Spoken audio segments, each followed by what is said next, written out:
여러분 반갑습니다. 이번 시간에는 고혈압의 증상에 대해서 살펴보도록 하겠습니다.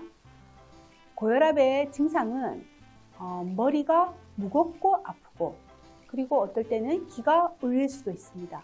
그리고 숨이 차고 두근거리고, 손발이 저리거나 부어오르고, 얼굴이 빨개지거나 눈이 충혈되거나 코피가 잘 나거나 어깨가 쑤시거나, 사람마다 굉장히 다양한 증상이 있을 수 있지만 실제로 대부분은 증상이 없는 경우가 더 많이 있습니다. 그래서 증상이 없기 때문에 우리가 고혈압을 침묵의 살인자, 소리 없는 살인마라고 합니다. 그래서 내가 정말 실질적으로 혈압을 재어봤을 때 내가 정말 고혈압 환자구나, 그렇게 알 수 있기 때문에 증상이 없다는 것은 굉장히 중요합니다. 그래서 우리가 어딘가에 상처가 나고 아프면 병원에 가고, 통증이 있으면 병원에 가고, 피가 나고 하면 병원에 가지만 이거는 아무런 증상이 없습니다. 그래서 증상이 없는 경우가 많이 있기 때문에 본인이 고혈압인지도 모르고 지내는 분이 굉장히 많다는 겁니다. 그럴 경우는 고혈압이 있는지 없는지를 확인하는 방법은 결국은 혈압을 주기적으로 체크하는 겁니다. 자, 그래서 보시면 대부분에서는 증상이 없으므로 합병증이 발생한 이후에 고혈압을 가지고 있다는 것을 알게 됩니다. 그래서 우리가 고혈압을 침묵의 살인자라고 하는 이유는 바로 증상이 없기 때문에 그렇습니다. 그래서 따라서 혈압을 측정하지 않고는 고혈압이 진단되지 않는다는 겁니다. 자, 그러면 이제부터 실제적으로 고혈압의 진단 기준을 살펴보도록 하겠습니다. 고혈압의 진단 기준입니다. 자, 고혈압은 얼마부터 고혈압인지 보겠습니다. 자, 우리가 혈압에는 크게 수축기 혈압과 이완기 혈압이 있습니다. 수축기 혈압은 심장이 수축해서 피를 뿜어낼 때, 즉 심장에서 피가 나와서 이때 혈관에 부딪히는 압력, 보통 우리가 수축기 혈압을 최고 혈압이라고 하죠. 그리고 이완기 혈압은 심장이 벌어져서 피가 심장으로 모아서 이때 이 혈관이 유지되는데 필요한 압력, 혈압. 자, 이때가 혈관의 압력이 바로 이완기 혈압입니다. 이완기 혈압을 우리가 최저 혈압이라고도 합니다. 자, 그런데 고혈압에 이제 봤을 때 여러분 보시면 고혈압이 어떻게 돼요? 네, 여기 1기하고 2기로 나누어져 있습니다. 자, 1기는 보세요. 수축기 혈압이 140 이상일 때. 자, 140에서 159를 1기라고 하고 2기는 160 이상일 때입니다. 자, 이완기 혈압은 여기 보시면 그리고가 아니고 또는이에요. 두 개 중에 하나만 되어도 고혈압 진단 기준이 된다는 겁니다. 자, 또는을 보니까 이 또는은 이완기 혈압이 90에서 99. 그죠? 그리고 2기는 얼마 이상일 때입니까, 여러분? 100 이상일 때.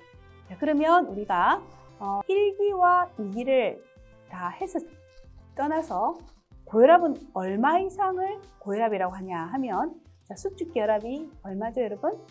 140 이상일 때. 이완기 혈압은 또는 90 이상일 때를 다 고혈압이라고 합니다. 자, 우리가 만약에 약을 복용해야 된다? 내가 고혈압 환자다라고 했었을 때, 혈압을 재었을 때 수축기 혈압이 140 이상이고 이완기 혈압 또는 이완기 혈압이 90 이상일 때는 여러분 이제 경각심을 가져야 됩니다. 내가 혈압 수치가 높구나. 내가 고혈압 환자다라고 생각하셔야 됩니다. 자, 그러면 정상 혈압 보겠습니다. 자, 정상 혈압은 수축기 혈압이 120 이하일 때. 자, 그러면은 여러분 보시면 120 이하, 이때가 바로 수축기 혈압이 120 이하 있고 이완기 혈압은 180 이하일 때입니다. 그런데 여기는 보세요. 여기는 또는이라고 되어 있었는데 여기는 두 개가 다 비치해야 됩니다. 그러니까 우리가 여기서 보시면 그리고라고 되어 있습니다. 그리고, 그러니까 120 이하여야 되고 그리고 80 이하이고, 이 두 개의 조건을 다 만족할 때 우리가 이것을 정상 혈압이라고 합니다. 자, 그러면 140과, 그러니까 고혈압의 진단 기준에 해당되는 140 이상과 그 다음에 정상 혈압에 해당되는 120 이하, 이 두 개 사이의 범위. 자, 그러니까 120에서 139는 이렇게 또 분류를 해놨습니다. 자, 보시면 120에서 129 그리고 80 이하에 해당되는 경우는 주의혈압이라고 합니다.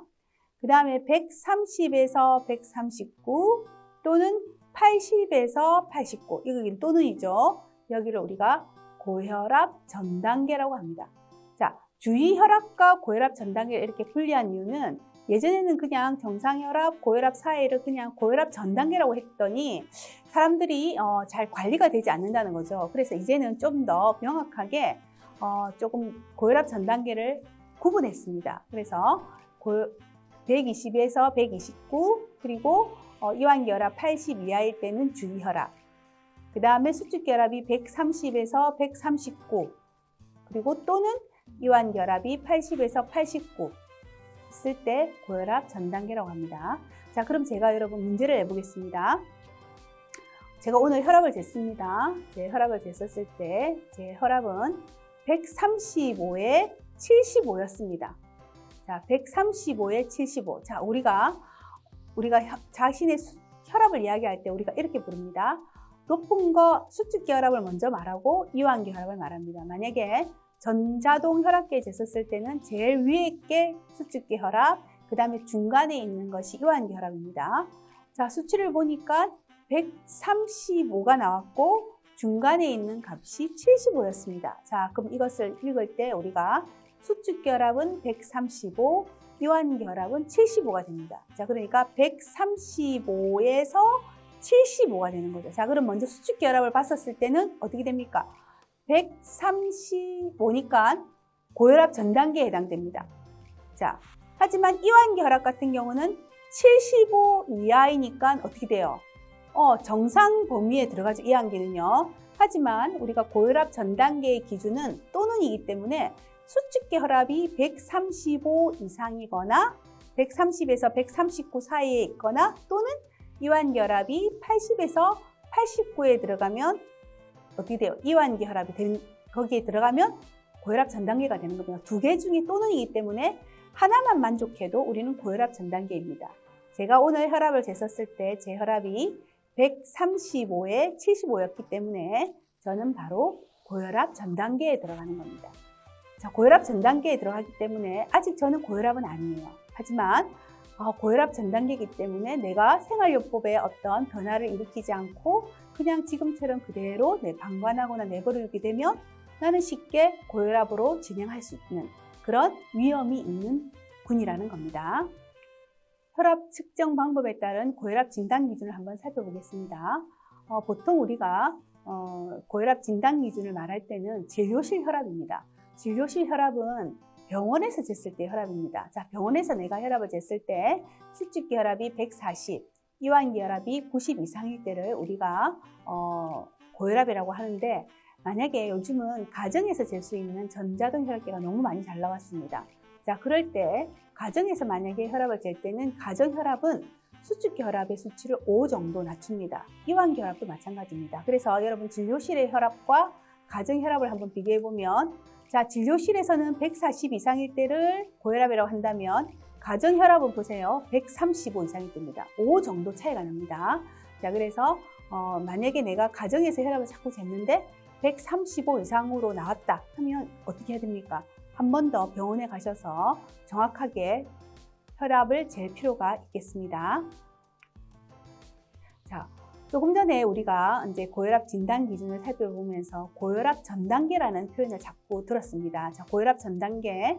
자, 이 고혈압 전 단계는 정상 혈압에 비해서 고혈압으로 진행하는 비율이 높고 심혈관계의 위험 인자가 더 많아 향후 심혈관계 질환 발생이 높다는 것입니다. 그래서 이때 우리가 이 고혈압 전 단계에서 잘 관리하면 고혈압으로의 진행을 막을 수 있는데 이때 만약에 제대로 관리하지 못하면 결과적으로 고혈압으로 진행이 된다는 거죠. 그래서 우리가 정상하고 고혈압하고의 중간을 고혈압 전 단계로 뒀는데 이것은 고혈압으로의 진행을 막아라. 미래에 네가 고혈압이 될 가능성이 높다. 그러니까 굉장히 조심해라. 즉 고혈압을 예방하기 위해서 생활 양식의 변화가 필요한 시기다라고 우리한테 경고를 주는 그런 단계라고 생각하시면 되겠습니다. 그래서 이제 이 고혈압 전 단계를 최근에는 더 잘게 쪼개어서 주위 혈압과 고혈압 전 단계를 또 분리해 놨습니다. 자, 그래서 여러분은 내가 정상이 아니고 또는 고혈압도 아닌 그 중간에 만약에 있다면 반드시 앞으로 향후 고혈압으로 진행을 막기 위해서 어떤 생활 양식의 변화가 꼭 필요한 시기라고 생각하시면 되겠습니다. 자, 그러면 우리가 올바르게 혈압을 측정하는 방법을 한번 살펴보도록 하겠습니다. 자, 올바르게 혈압을 측정하는 방법은 등받이에 있는 의자에 지금 등을 기대고 발을 바닥에 붙이고 앉도록 합니다. 그리고 항상 혈압 측정하기 전에는 최소 5분 동안 안정하며 조용한 환경에서 측정해야 됩니다. 자, 혈압 측정 전 30분 이내에 흡연, 음주, 카페인 섭취를 하지 않아야 됩니다. 왜냐하면 제가 카페인을 섭취하게 되면 혈압을 올릴 수 있는 가능성이 있기 때문에 평상시에 본인의 정확한 혈압이 나올 수가 없습니다. 그래서 혈압을 측정하기 전에 30분 이내에 카페인 섭취를 하지 않는 것이 좋습니다. 자, 그럼 다시 정리해 보겠습니다. 자, 등받이에 있는 의자에 등을 기대고 발을 바닥에 붙지 않습니다. 자, 왜 이렇게 정확하게 재야 되냐면 여러분이 병원에 가서 이제 진찰을 받기 전에 간호사 선생님이 혈압 재고 오세요 라고 말합니다. 그러면 혈압은 저쪽에 있는 전자동 혈압계가 있습니다. 자, 그럼 전자동 혈압계에 이제 혈압을 재야 되는데 올바르게 재지 않으면 내가 막 계단으로 올라와서 진료실에 도착해서 허허허 쌕쌕거리고 있는데 만약에 잰다면 정확하지 않겠죠. 그래서 적어도 5분 동안은 편안한 자세로 안정을 취하고 그리고 등받이에 등을 다 기대고 그리고 팔을 딱 이제 심장 높이에 이렇게 팔을 올리는 것이 좋습니다. 그리고 혈압 측정 30분 전에는 흡연, 음주, 카페인이 섭취 않도록 이렇게 하는 것이 올바른 측정법이 되겠습니다. 자, 그래서 이제 1, 2분 간격을 두고 적어도 2번 이상 혈압을 측정해서 평균 값으로 혈압을 표시합니다.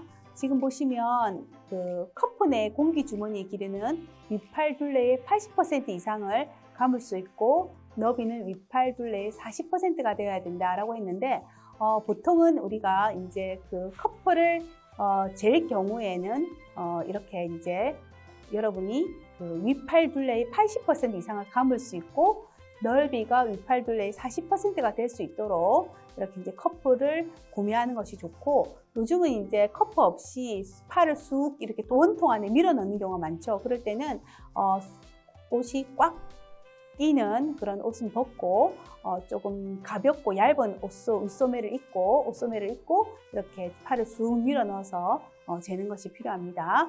그리고 이제 윗팔을 심장 높이에 위치하고 지금 보면 커프 아래에 3cm 정도의 공간을 확보해서 커프를 감는 것이 좋습니다. 자, 윗팔을 심장 높이에 위치한다. 이게 중요합니다. 자, 만약에 가정에서 혈압을 측정하는 방법을 살펴보면 전자혈압계가 널리 보급되면서 집에서도 혈압을 측정할 수 있죠. 그죠? 그렇지만 가정에서 혈압을 잴 때 고혈압의 진단 기준은 진료실의 고혈압보다 5를 뺍니다. 그래서 수축기 혈압 135, 이완기 혈압을 85로 고혈압 진단 기준으로 잡는다는 거 여러분 기억하시면 좋겠습니다. 내가 집에서 혈압을 쟀었을 때 135에 85가 나오면 고혈압일 가능성이 높기 때문에 반드시 진료실에 가서 다시 한번 재는 것이 좋겠습니다. 자, 올바른 가정 혈압 측정 방법에 대해서 순서대로 나열되어 있는데 자, 지금 그림에서 보시면 똑같습니다. 등받이에 등을 대고 그 다음에 커퍼를 잘 대고 그 다음에 심장 높이에 커퍼가 올라가도록 이렇게 되어 있습니다. 지금 보시면 심장 높이에 이렇게 팔이 될 수 있도록 했고 등받이에 등을 대고 올바르게 커퍼를 재고 그리고 여기 보시면 의자를 등에 기대고 혈압을 하고 커프를 윗팔 심장 높이에 착용하고 그리고 측정 후에는 반드시 측정키를 기록하는 것이 좋습니다. 자, 그래서 혈압을 측정하기 전에는 담배나 커피, 운동 금지, 만약 운동이 있다면 충분한 휴식이 필요합니다. 그리고 측정 시 만약에 소변을 보고 싶다면 그런 생리적 현상이 혈압을 올릴 수 있기 때문에 편안한 상태에서 혈압을 재셔야 됩니다. 그리고 다리를 꼬지 마셔야 되고 허리를 의자에 기대고 꽉 끼는 옷은 입지 않고, 그리고 커프는 심장 높이에 착용하셔야 되고, 조용한 환경에서 측정해야 되고, 그리고 측정 중에는 잡담 또는 다른 팔을 움직이지 마셔야 되고, 그리고 1, 2분 간격을 두고 적어도 2번 이상 측정해서 측정의 평균값을 반드시 수첩에 기록하셔야 되겠습니다.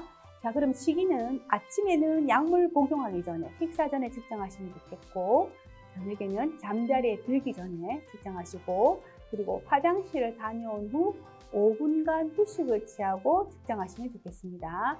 그리고 측정 전에 30분 이내에 흡연이나 카페인 섭취는 금하셔야 됩니다.